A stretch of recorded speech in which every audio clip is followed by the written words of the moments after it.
Have you ever felt the secret thrill of knowing pain could make you stronger instead of weaker? Carl Jung believed that in every wound lies the doorway to power, a lesson born from the passions and fractures of his age. What might awaken in you if breaking was the very path to becoming whole? Tonight, at the Midnight Philosophers, do you remember when it began? That quiet decision to hide the part of you that felt too soft, too strange, too easily wounded. Maybe it was the day they laughed at your tears. Maybe it was when someone left without a word. Or maybe it was something smaller, a look, a shrug, a silence that taught you that you were too much. So you tucked it away, not to lie, but to survive. And for a while, maybe it worked. Carl Jung once wrote, "The most terrifying thing is to accept oneself completely. Most of us never dare. We accept only the polished version, the one that gets applause or at least avoids rejection. The rest, the sadness, the anger, the longing, gets buried. But the buried parts don't disappear. They go underground, gathering weight, gathering power. You think you're in control. You have routines, a schedule, a smile ready on cue. But what you've really built is a house on top of an earthquake. Because pain doesn't stay hidden. It leaks. It speaks through your relationships, your choices, your silences. It shows up in the way you sabotage what you want most, in the way you overthink every word, in the way you expect loss even when things are going well. That's not fate. That's your past, still alive inside you. Jung warned that the unconscious is not passive. Until you make the unconscious conscious, it will direct your life, and you will call it fate. Many believe they are cursed, unlucky in love, always misunderstood. But often it is not the world repeating. It is the unhealed self. The child inside who still believes safety lies in pretending not to need anything at all. And here is the tragedy. The more you hide your pain, the more your life becomes built around avoiding it. You choose people who won't press too hard. You avoid spaces that stir old feelings. You build walls and call them homes, performances and call them connections. You call it independence, but really it is fear. So familiar you mistake it for who you are. Healing does not begin in the light, it begins in the dark, in the places you've avoided, in the truths you've buried. Jung did not ask us to be better, he asked us to be whole. There is no peace in pretending, only delay, only a life that almost fits, and beneath it, the part of you that waits to be seen, not by others, but by you. Jung said, your vision will become clear only when you look into your own heart. That clarity is not out there. It's here, in the very pain you've tried to outrun. That is where healing begins. You've probably been praised for it. Your composure, your resilience, the way you carry yourself like nothing touches you, even when inside you are breaking. Maybe people admire you for it. Maybe you've survived by showing strength when what you really felt was grief, confusion, or sheer exhaustion. But over time, that strength stops feeling like power. It feels like pressure, and the longer you wear it, the more it feels like pretending. The strongest people are not the ones who never break down. They are the ones who finally tell the truth about what hurts. They sit in silence and let the feelings surface, not because it's convenient, but because they're tired of carrying a life that doesn't feel like theirs. Jung called this individuation the slow, difficult work of shedding the persona, the mask we wear to be accepted, not to rebel, but to be whole. You don't find freedom by becoming harder. You find it by becoming more honest. Yes, you may lose people. The ones who only love the mask may drift away, but what you gain is quieter, deeper, and far more real. You will finally meet yourself, not the edited version, but the one who never needed to perform in the first place. There will be grief. The mask becomes an identity, and when it falls away, you feel exposed. But exposure is not danger, it is clarity. For the first time, you see yourself without needing to impress anyone. And that is where strength is born, not in being seen as powerful, but in no longer needing to be seen a certain way at all. The strongest people are not untouchable. They are grounded. They don't collapse at rejection because they no longer seek their reflection in someone else's eyes. They've walked through the fire and come out carrying only what was real. And that kind of strength doesn't look like power. It looks like presence. Carl Jung once said, "There is no coming to consciousness without pain." We think becoming conscious will bring peace, but it rarely begins that way. It begins with discomfort, the realization that the present moment is only part of the story. The rest of it lives in your body, in your memories, in the way your heart reacts before your mind can catch up. You're not only reacting to what's happening today, you're reacting to all the moments that came before, the ones that hurt, the ones you buried, the ones you survived but never fully healed from. That's why something small can feel so heavy. It's not the moment, it's the meaning. You're not overreacting, you're over-remembering. The fear, the sadness, the panic, they belong to a younger version of you, the one who learned early that love could vanish, that safety was fragile, that connection could be broken without warning. That part of you never got to finish the story, and so it's still there, waiting for a different ending. There's a loneliness that doesn't leave when the room is full. You laugh, you talk, you do everything right. But deep down, something is still missing. Maybe you've tried to explain it before, only to be told you're too sensitive, too intense, too much in your head. So you stop talking. You learn to carry it in silence. And now, even when life is good, even when people are kind, there's still an ache that follows you. It's not about being alone. It's about not being seen. Carl Jung understood this ache well. He wrote, "Loneliness does not come from having no people around, but from being unable to communicate the things that seem important to you." The worst loneliness isn't the absence of others, it's the absence of connection with yourself.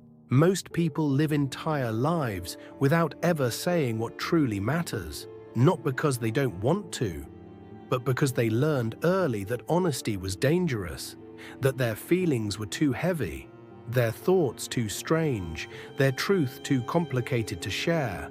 So they water themselves down. They smile when they want to cry. They ask questions but never give answers. They become pleasant, helpful, easy to love from a distance, but impossible to truly know.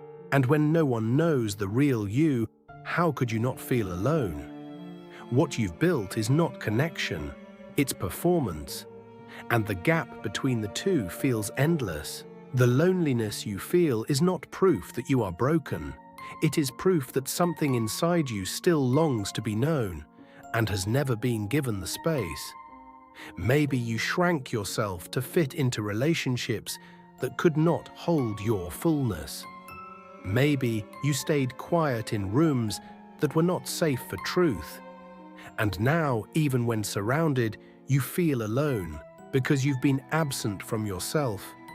Jung would have called this absence shadow, the parts of you disowned, not out of shame but survival. And until those parts are welcomed back, the ache will remain. Because it is not someone who is missing, it is some part of you. So what do? You begin listening to the ache, to the quiet, to the places in your life where you feel most alone, not to fix them, but to finally hear them. Loneliness is not always a problem. Sometimes it's a signal, a whisper that you've abandoned yourself too many times, and healing begins the moment you turn back. When you sit beside yourself and say, "I'm here, I see you. You don't have to be perfect for me to stay." That is how loneliness begins to lift. Not because you filled the room, but because you've stopped leaving yourself behind every time you enter one. You don't need a crowd to feel whole. You need presence. You need honesty. You need the parts of you that you silenced, waiting to be reclaimed. And when you finally feel at home in yourself, the world no longer feels so far away. You know what it looks like. The charm, the certainty, The way some people walk into a room as if they were born to belong. Maybe you've tried to copy it. The timing of the laugh, the firm handshake, the posture that whispers, "I deserve to be here." But even when you pull it off, something feels hollow. You smile, but it doesn't land. You speak, but the words feel borrowed. Deep down, you know you're playing a role. That's not confidence, that's rehearsal. You know what it looks like. The charm, the certainty. The way Carl Jung had a word for this mask. The persona. The version of yourself you wear to meet the world. Not because you're fake, but because you're human. Because somewhere along the way, you learned that being yourself wasn't safe. Maybe it was the teacher who made you feel small, the friend who turned you into the punchline, the parent who only noticed you when you impressed them. So you adapted. You built a version of yourself that was easier to accept, harder to hurt. And the world rewarded you for it. But the praise never feels real when it's aimed at someone you barely recognize.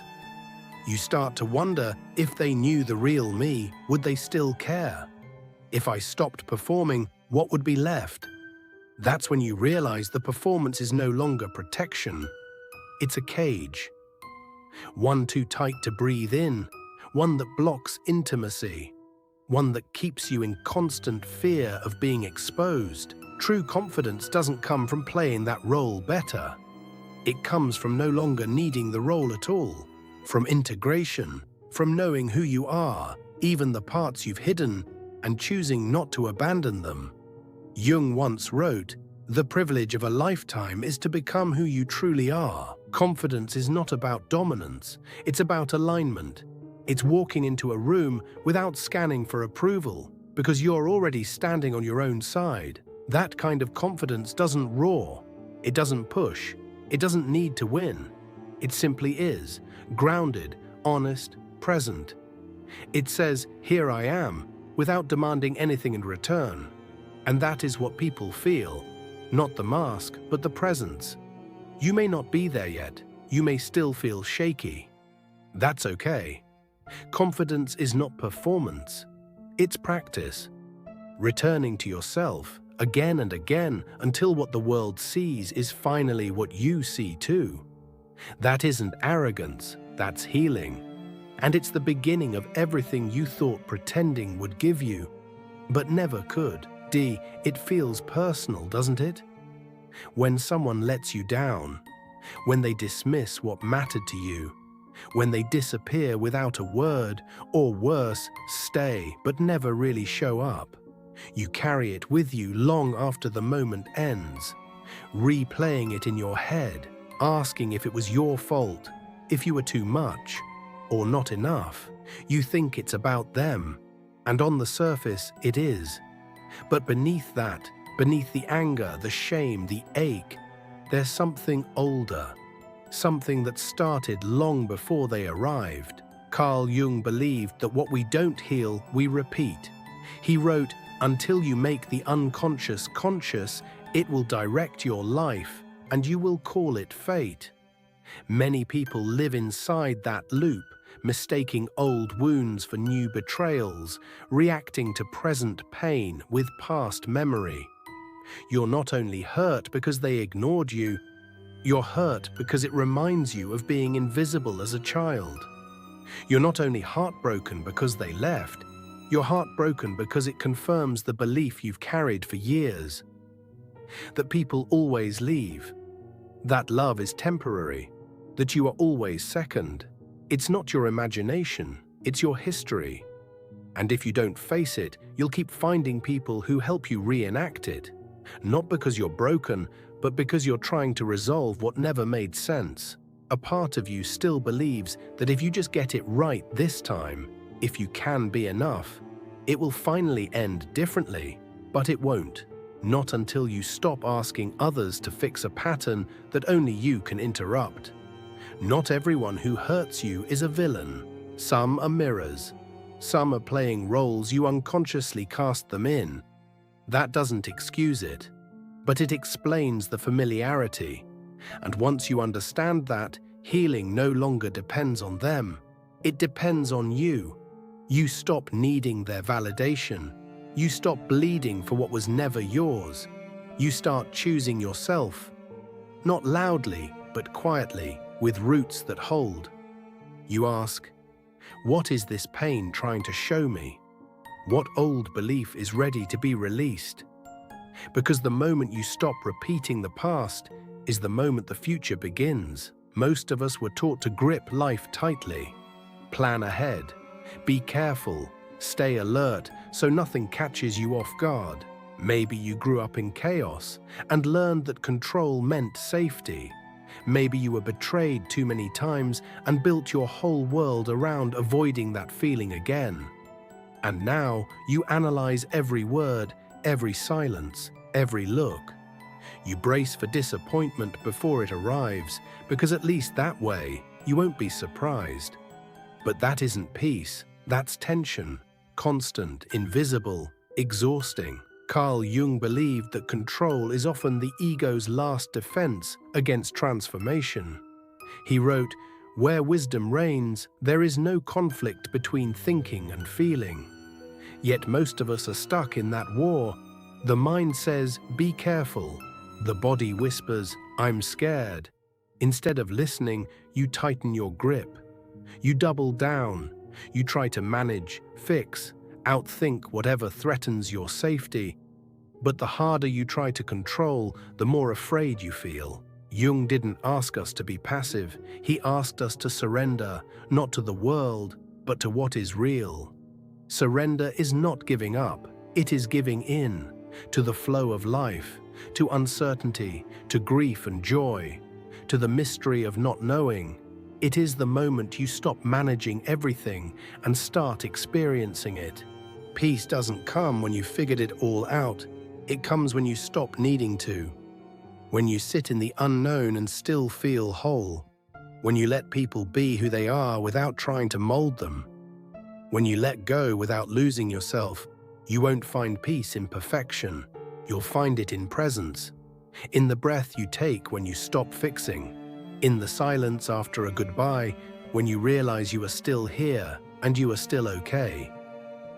You've spent so much energy trying to outrun pain. But what if pain isn't the enemy? What if it's just another wave, one that passes when you stop fighting it? What if surrender isn't weakness at all, but freedom? You don't have to hold it all together. You just have to let yourself fall apart in the right way and trust that what's meant to stay will find you. Not because you chased it, but because you finally made space for it to arrive. If something in this stayed with you longer than you expected, like a thought you've had before but never quite put into words, leave a piece of it below, quietly like the video, and subscribe to the Midnight Philosophers so we can keep walking this road together.